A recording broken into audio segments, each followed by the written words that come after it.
Day 11, sugar detox report. I told you yesterday that I went out on day 10 with some friends to a bar, had a few whiskeys and things. So interesting how I felt the next day, but a little bit heavier on day 11. I woke up a little tired and sore, had some cravings even though they weren't strong, but it could be my body saying, are we really done with this? Are you sure? And I think it's at this time the detox has become as much mental as physical. My morning check-in, 195.1. My fasting glucose was 100.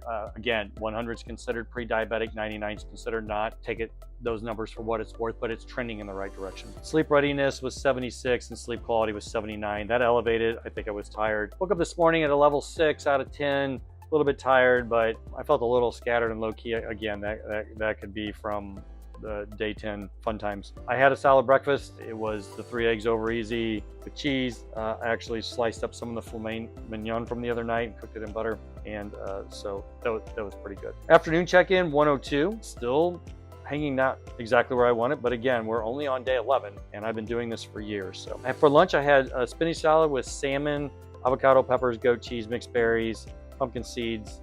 That will be on the YouTube channel. And then I had 2 pieces of 72% dark chocolate, which is, I loved it. I mean, it's a little bit bitter from what you're used to, but it's really good. By the end of the day, I felt a little worn out in the afternoon. Now that could be the strain of a number of workouts consistently. I am, again, preparing for a half marathon at the end of the 14 days. And so, or it could be alcohol, or it could be my body metabolic resets. So ended up going for a 4-mile walk just to kind of clear my mind, see how I felt, and kind of get some energy back. In the evening, I'm happy to report, and remember, I went for a 4-mile walk during the day. In the evening, my blood glucose was 83. 83.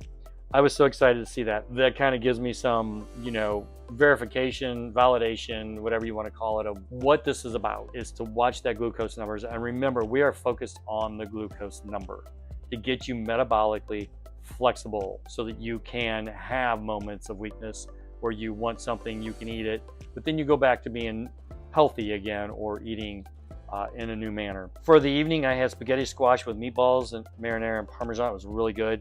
And I was still hungry, so I had some more pieces of dark chocolate with cashew butter. The daily recap is interesting. So my glucose had dropped to 70, and your monitor doesn't read any lower than that. That's considered hypoglycemic if you go below 70, and so mine ranged between 70 and 120. I burned 2,900 calories at 140 ounces of water. I wasn't overly thirsty. Overall energy for the day, I felt like I was running on fumes a little bit, but again, that could be physical activity as much as the drinking on day 10. And I think my overall mood was I was surprised and a little discouraged after day 7, 8, and 9 were so up in the air. They ranked at the highest peak of 10 out of 10. So having a little bit of light cravings, nothing overpowering, but again, I think that's more mental and more habitual of that's what I've always done. Day 11 brought tiredness, soreness, and a noticeable increase in hunger. This is normal at this stage as my body has gone through the stored glycogen, and it's recalibrating insulin response and adjusting fuel sources to burn fat as well. My overnight glucose was the steadiest it's been